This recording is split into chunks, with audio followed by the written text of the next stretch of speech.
was, of course, Hamilton is departing. I think obviously Russell would like to win so they can prove to everyone that he is indeed more than capable of becoming Mercedes' number one for 2025 if called upon so. Just so you know, I think if Carlos Sainz was to join Mercedes next season, then I think George Russell would probably be going out of his way to expect number one treatment, considering he's been at the team since 2022.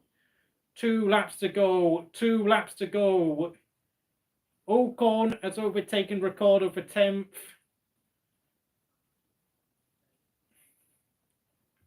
Sainz has overtaken Perez for 7th.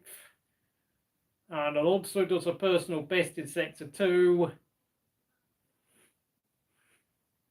Oh, and Piastri just within 2.5 seconds of the 2 Mercedes. Oh, we could be getting a grandstand finish now, folks. The top 3 are so ridiculously close with just 1.5 laps remaining of this race. I mean, whilst, yes, Russell's been having to try and fend off Hamilton for the past few laps, Hamilton could be seeing an orange papaya cob appear in his mirrors in the next 3 miles.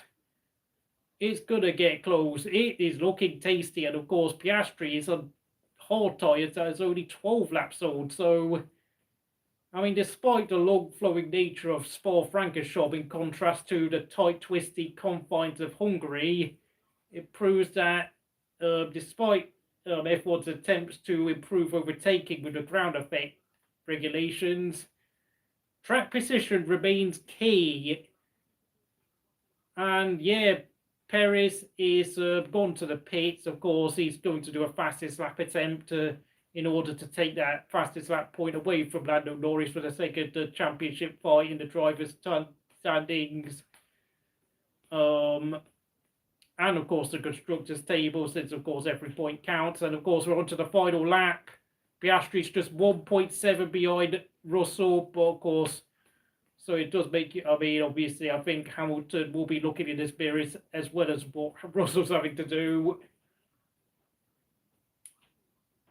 I mean, Piastri is now within DRS range of Hamilton.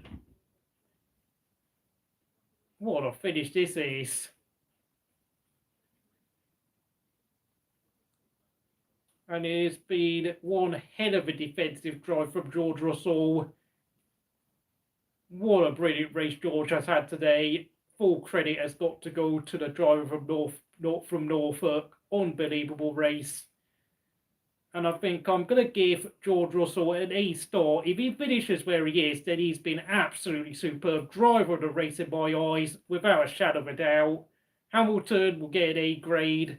Piastri will get an A grade as well. Leclerc, I'll give him a B grade considering he started on pole. To finish 4th is a poor effort, I'm afraid. But I suppose the Ferrari's lack of pace and their poor pit strategy costed them again. Verstappen, probably give him a B grade. Norris, I'll give him a B grade considering he should be doing more of that McLaren. Sainz, I'll just give him a C grade. Perez, it has to be a solid C minus. So disappointing considering he started 2nd and he's on course to finish 8th. And Russell's won the race. Russell has taken his 2nd win of the season. What a performance. Well deserved driver of the day and an A star from me. Alonso will get a B plus for his efforts to get 2 points for Aston Martin. Ocon will also get a B plus for his efforts for Alpine scoring the final point. I'll give a B minus to Ricciardo.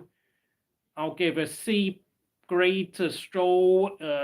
Well, I think everyone else below Stroll will get a C. Albon, Gasly, Magnussen get a C grade. I think Bottas, I'll give him a B minus for running in the points for so long. And then Tsunoda, Sargeant will get a C grade. And I think Hulkenberg for his poor pit strategy, I'll give him a C minus.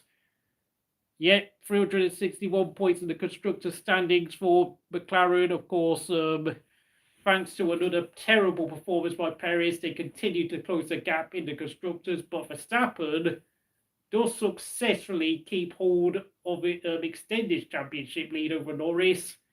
And it appears Perez completely failed to